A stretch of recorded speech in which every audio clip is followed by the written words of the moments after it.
Hello everyone, it's Mrs Donaldson here. I'm going to be going over the salt and ice experiment today. Mrs MacDonald and I decided to give you this because we thought it was relevant with the current weather, and we were just thinking, why is salt used on the roads when it's icy?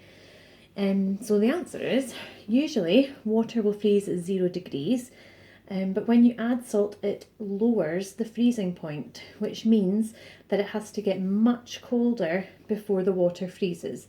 So if we add salt to the roads, it needs to get much colder before they get icy and dangerous, which is why the gritters go out the night before. So I'm going to go over this with you. I've got my glass of water. Hopefully this works. I've tried a few times and not filmed. Sometimes I've been successful, sometimes I haven't, but I keep on going. And let me get my ice. I've got some ice here. I'm just going to pop a few bits into my glass. Oh, all the way up to the top. And I've got my string. So I'm just going to dip my string into the water and I'm going to lie it over one of the ice cubes. Hopefully that doesn't move. I find that the more ice you have, the less likely the ice cubes are to move around. And I've got my salt. Now you've got salt sachets in your science pack provided for you. I've just got salt from the kitchen. Not the best. So I've got some salt here. I'm just going to sprinkle some salt over the string and the ice cube that it's sitting on. Now, there we go, that should be enough.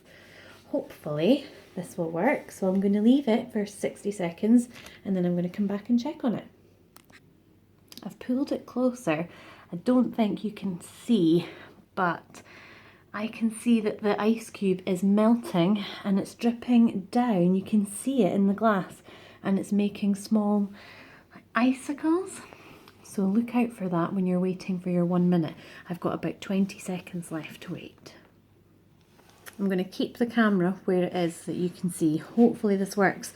I'm not expecting the string to lift the ice cube right out of the glass, but I am expecting the ice cube to lift with the string.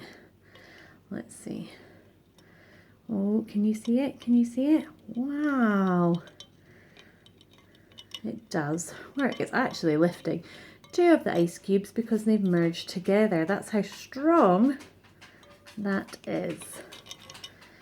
Have a go yourself and see how you get on. We would love to hear how your experiment goes, and write up your results and how it went in your science notebook. As an optional extra, we've said that you can use food colouring to look at how the salt works within the ice. You can see all the little sculptures that it makes inside. You can try this with bigger bits of ice as well. So if you've got some containers, you can try putting water in there and freezing it, putting salt over the top. You don't need to do the string part, and using food colour. There are some pictures on our experiment to show you how to do this. And your follow-up activity is to look at the melting ice cubes and the melting rates and how fast some of them might melt and how slow some of them might melt, depending on where you keep them. Make sure to check your ice regularly for this and see how you get on. We can't wait to hear how you're getting on with your science week. We hope you have a great time.